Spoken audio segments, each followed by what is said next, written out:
Welcome to the second session of the today's lecture, and we are discussing the graph coloring PRAM algorithm. What is the objective of the graph coloring algorithm? Here we have to find out the sufficient number of colors to assign to the graph so that no two adjacent vertices will have the same color.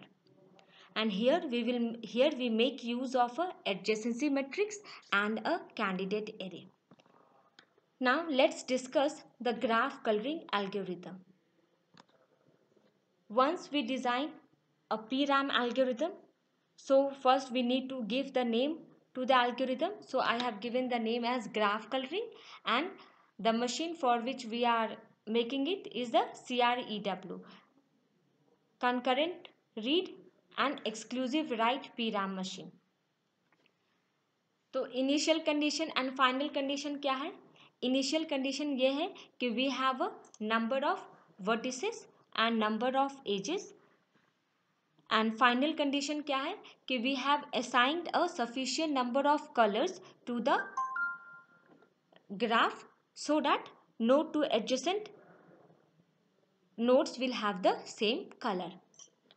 Then we have to declare the global variable.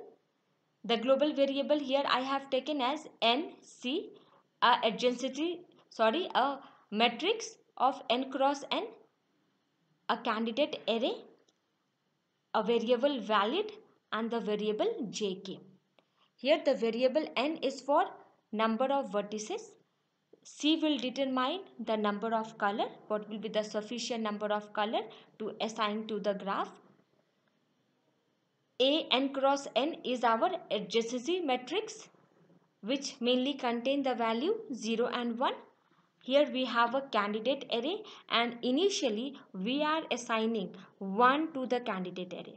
जो हम candidate array लेंगे उसमें initially हम सारे array में 1 value को assign करेंगे.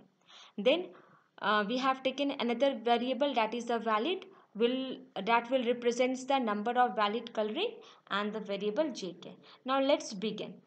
I told you that in this algorithm we have to use processor for each coloring.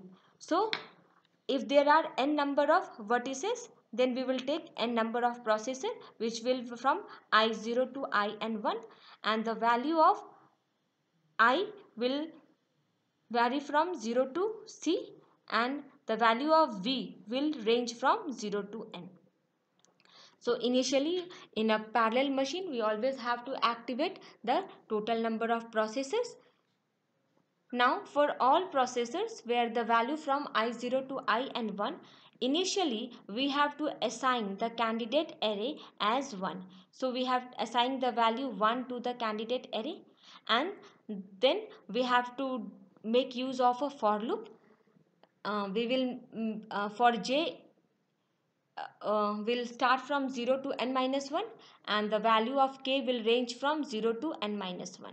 And then we have to check कि if ajk and ij equal to ik.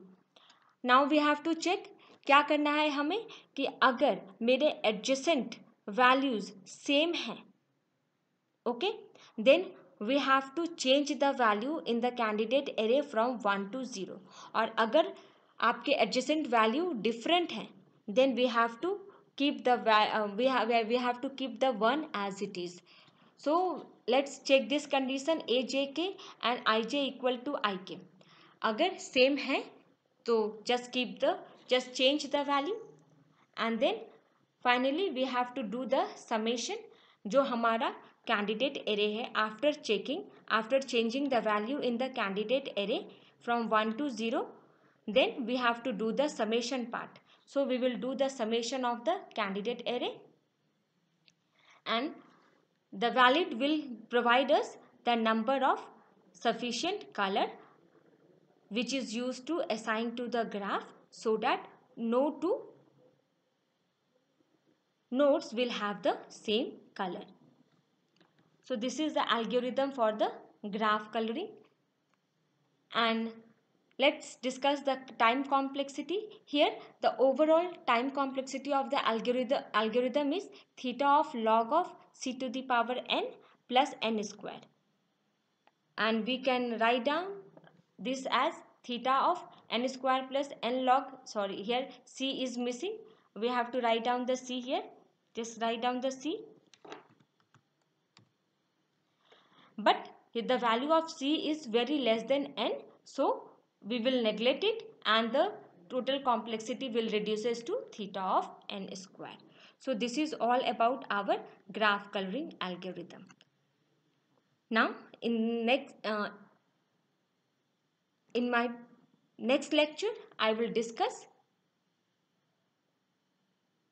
how the number of processor will, what will be the effect of the number of processors on the time complexity, or if we reduce the number of processor, how the time complexity changes, or if we will increase the number of processor, how the what will be the impact on the time complexity. This topic will be discussed next day. Thank you.